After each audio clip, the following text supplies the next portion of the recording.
दोस्तों ऐसा लग रहा है कि वर्ल्ड वॉर की शुरुआत हो चुकी है। यह मैं पहली बार आपको खुल के बता रहा हूं। ऐसा नहीं है कि ये सिर्फ हवाई बातें हैं। अब देखिए सीधी खबर। अभी तक जो देश छुपकर पीछे से छोटे हथियार या डिफेंसिव हथियार दे रहे थे, डिफेंस के लिए दे रहे थे यूक्रेन को डिफेंस सिस्टम, अब वो हमलावर हो रहे हैं।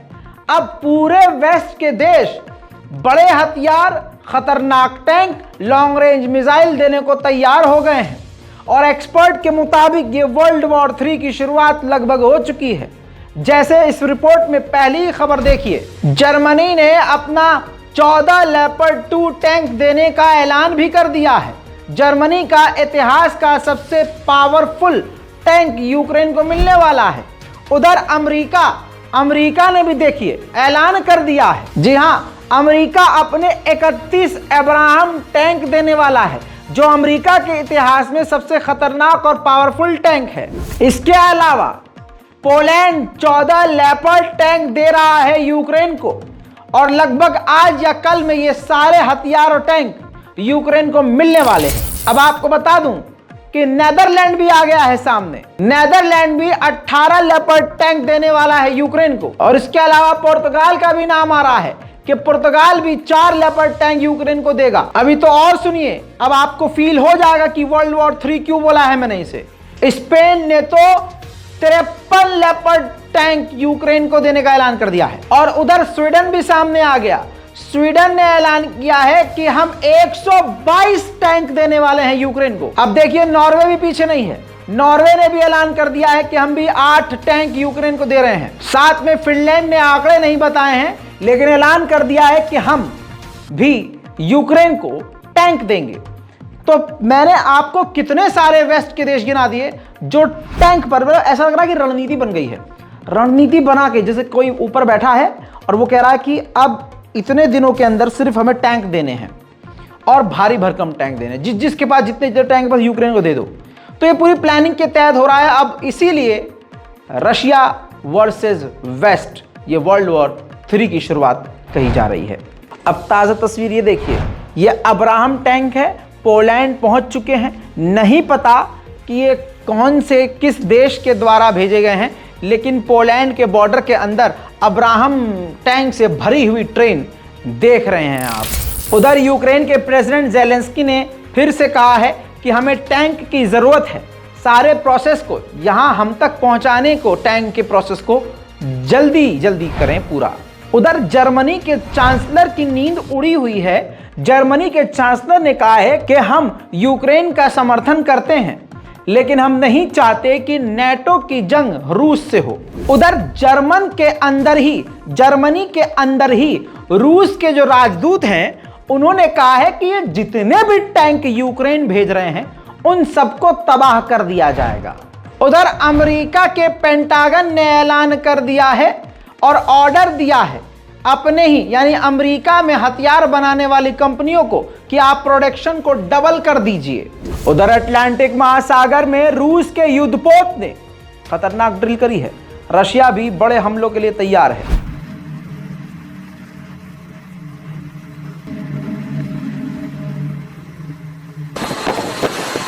Тревога! Ракетная атака!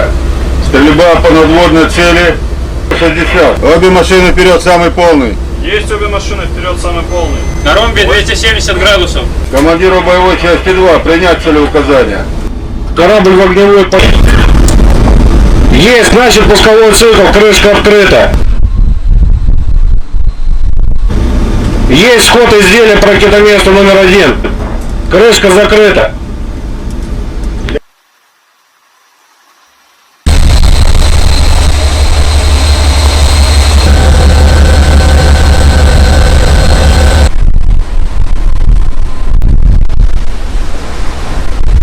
उधर दोस्तों नेतन्याहू, जी हाँ, नेतन्याहू की सरकार तो आई है, लेकिन रूस का खौफ नेतन्याहू को भी सता रहा है।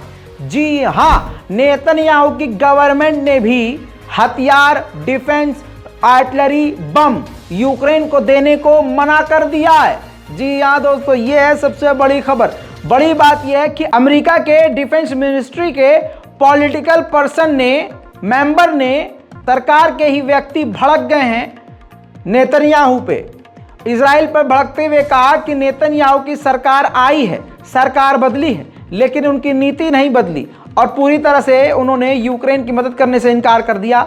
ये सही नहीं है। उधर आपको बता दूं, यूक्रेन के हैकरों ने कमाल दिखाया और रूस के बेलगरोड और क्रीमिया के इलाके में जो रूस का है वहां के टीवी चैनलों को हैक करके ज़ेलेंस्की की स्पीच वहां चला दी गई। Канал СТС и все остальные каналы, вот такая вот чертовщина. Как бы, ну, Белгородская область. Жесть. Ну не на всех каналах. На всех, все 10 каналов, да. उधर जापान के पूर्व प्रधानमंत्री ने अपने ही देश से कह दिया है, अभी की जो सरकार है, कि अपना रुख सही रखो और सही जगह रहो, क्योंकि ये जंग वेस्ट से रशिया जीतने वाला है। वहीं जापान के जो अभी पीएम हैं वो यूक्रेन जाने वाले हैं। उधर रशिया ने TOS-1 रॉकेट यूक्रेन पर दागे हैं।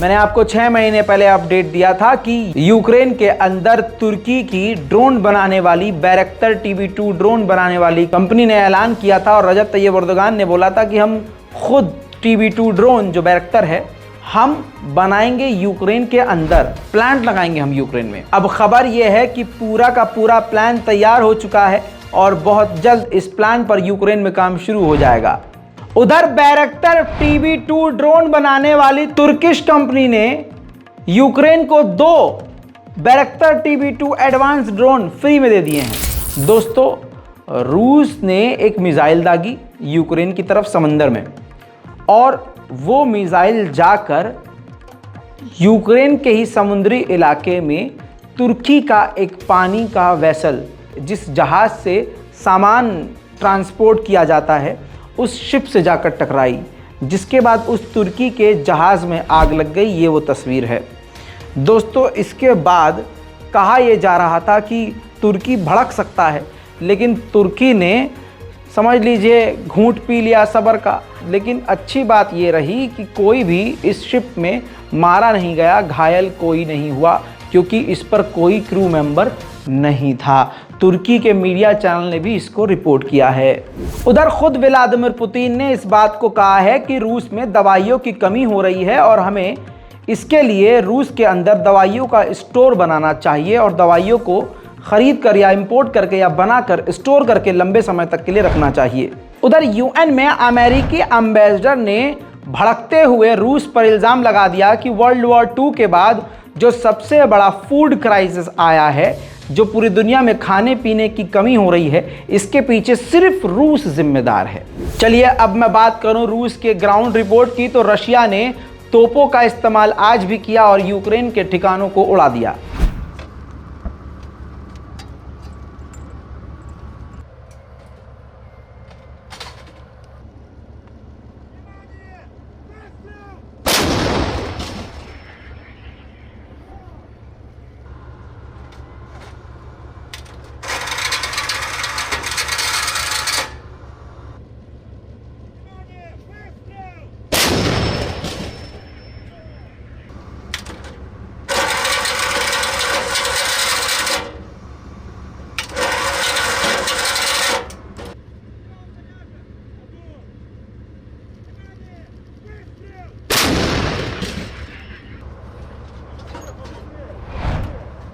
वैगनर ग्रुप ने रूस की पार्लियामेंट से गुजारिश की है, जो भी चैनल हमारे लोगों को बुरा दिखा रहे हैं आप उन चैनलों को बैन कर दीजिए। उधर देखिए दोस्तों, जो 4 दिन पहले बताया था मैंने वो कंफर्म हो गया है। यूक्रेन ने खुद कंफर्म कर दिया है।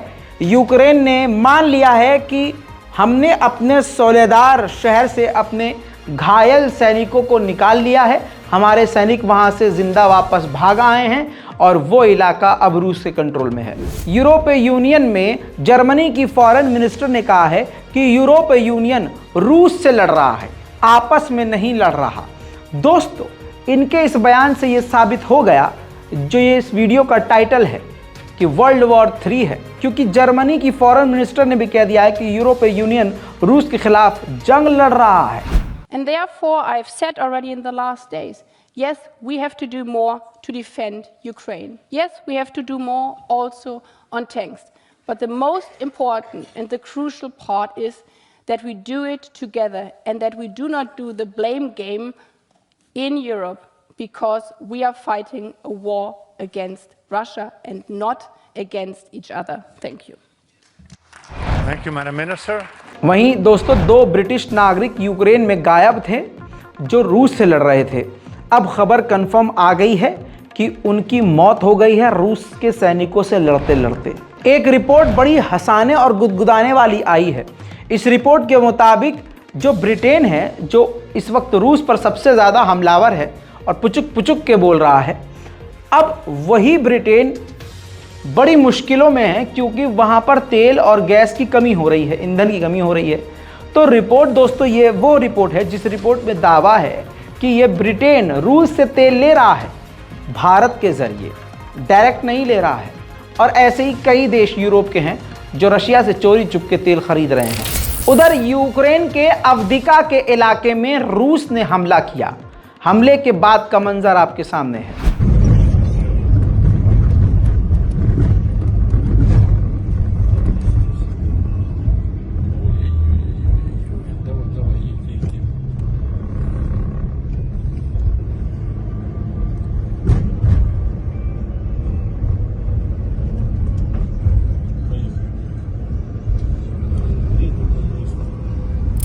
उधर रूस की स्पेस एजेंसी रोसकॉस्मोस ने कहा है कि 2030 तक रशिया का प्लान है कि अंतरिक्ष में 1000 सैटेलाइट हम अपने भेज दें। इसके अलावा रूस ने अपने फाइटर जेट सुखोई Su-25 से हमला किया।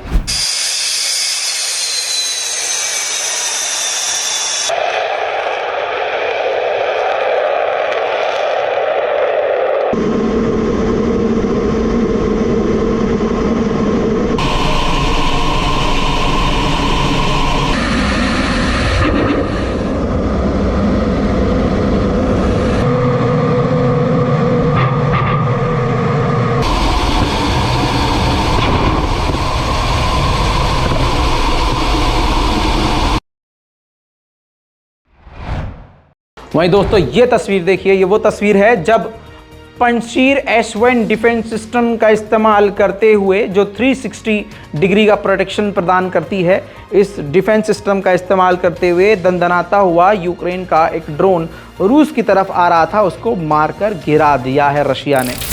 वहीं दोस्तों ताज़ा तस्वीर ये देखिए, बेलारूस के इलाके में बिल्कुल निचली सतह पर, काफ़ी नीचे, रूस के अटैक हेलीकॉप्टर उड़ते हुए देखे गए हैं। कहा यह जा रहा है कि रशिया काफी तेजी से बेलारूस में अपने हथियार पहुंचा रहा है। वहीं ताजा खबर एक आ रही है कि ओडेसा के इलाके पे ईरानी ड्रोन का इस्तेमाल करके रूस ने बड़े हमले किए हैं। देखिए,